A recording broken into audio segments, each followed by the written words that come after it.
કહે છે જ્યારે મન અશાંત થાય ત્યારે સાચું યુદ્ધ અંદર જ જન્મે છે, અને એ યુદ્ધ જીતવાનો માર્ગ પણ આપણું મન જ બતાવે છે.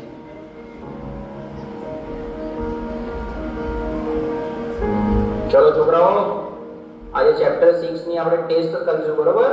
ટેસ્ટ પેપર સ્ટાર્ટ કરી બેસી જાઓ બધા. સાહેબ તો પ્રયત્ન તો બહુ કરે, પણ જેટલું વાંચું છું એટલું ભૂલાઈ જવાય છે.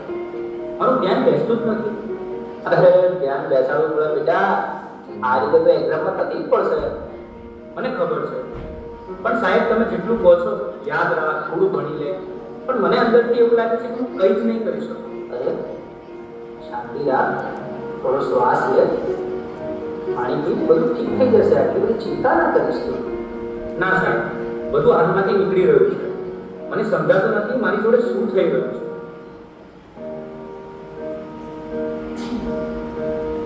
હું ક્યારે વાતને સિરિયસલી લેતો જ નથી. દરેક વાતમાં મજા. હું તારી સાથે હંમેશા ફસાઈ છું. અરે પણ હું શું બોલ્યો? હવે આપણે સામાન્ય વાત તો કરતા હતા. તને આ બધું ઓકે અને મજાક લાગે છે, પણ જે વસ્તુ મને નથી ગમતી એને પણ તું મજાક માને છે. હવે સવાલ નથી. અરે આટલી નાની વાતમાં આટલું તું એ કેમ કરાય છે? આજે તમે ગજીબ જ બિહેવ કરી રહ્યો છો. શું થયું? મને પોતે જ સમજાતું નથી. બસ મારું મગજ હવે ચાલતું નથી. મને યાર થોડો સમય એકલો રહેવા દે. બેટા, સ્કૂલમાંથી આવી ગયો? ખાવાનું રેડી છે? ચાલ પહેલા ખાઈ લે, પછી થોડું રિવિઝન કરી લે. બસ રિવિઝન કરી લો. હા, દરેક વાતમાં તમે ભણવાનું કેમ વાત લઈ છો? એના સિવાય બીજી કઈ વાત જ નથી હોતી તમારી પાસે. અરે એમાં હું ખોટું શું બોલી? હું તો તને ફક્ત મદદ કરવાની કોશિશ કરી રહી છું. મદદ કે પ્રેશર? હું સવારે ઉઠું ત્યારથી રાત સુધી મારી ઉપર બસ કામ કામ કામ. અરે મને શ્વાસ તો લેવા દો. મને તો આવું ક્યારેય ના લાગ્યું કે તને આવું લાગે છે. તું ઠીક તો છે ને? મને ખબર નથી. મારે હમણાં કોઈની સાથે વાત નથી કરવી.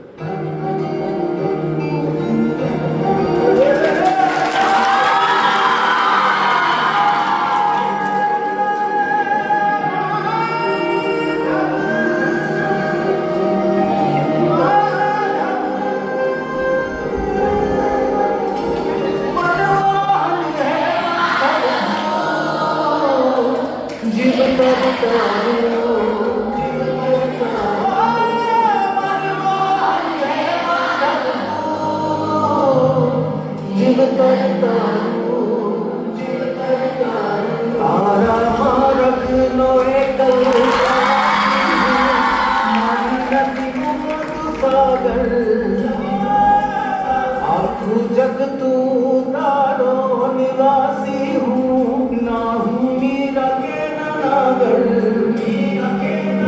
हारी नैया खलासी तू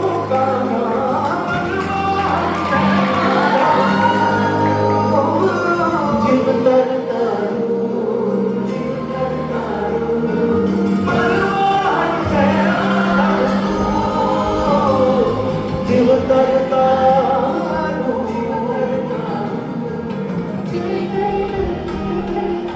હવે તો એવું લાગે છે કે કોઈ મદદ કરવાનું નથી.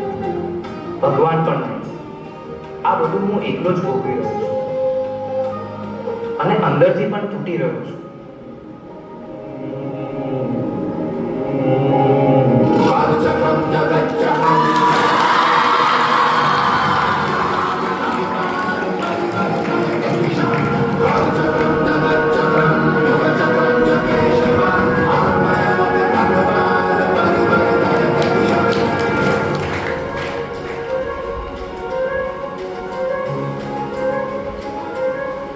શા માટે તું આટલો ગભરાઈ રહ્યો છે?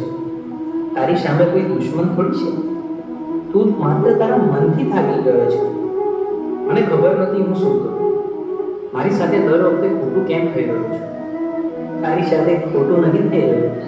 તું પરિસ્થિતિઓને ખોટી રીતે જોઈ રહ્યો છે. તું સમસ્યાઓથી ઘેરાયો નથી, તું જવાબદારીથી ભાગી રહ્યો છે. તો હું આ બધામાંથી બહાર કેવી રીતે આવું? 3 વસ્તુઓ જીવનમાં હંમેશા યાદ રાખજે. સત્ય બોલ, ભલે મુશ્કેલ લાગે. ધીરજ રાખ, કારણ કે ડર હંમેશા છેલ્લે ભાગી જશે. પોતાને દોષ ન દે. બદલાવ લાવવા તો પૂરતો છે. તારા અંદર જે પ્રકાશ છે એને જાગૃત કર. બાકી બધું પોતે જ ઠીક થવા લાગશે.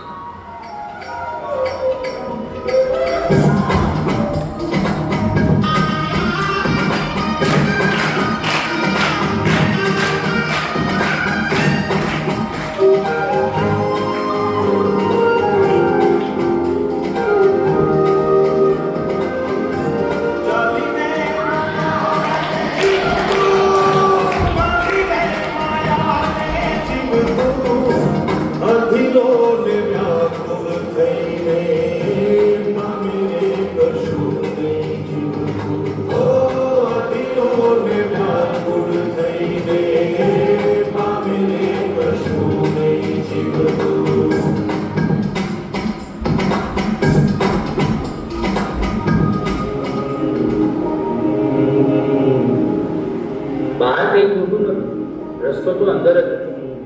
મન સ્વચ્છ બને તો એ દ્વારિકા બને, અને એવી દ્વારિકામાં ના ખુદ આવીને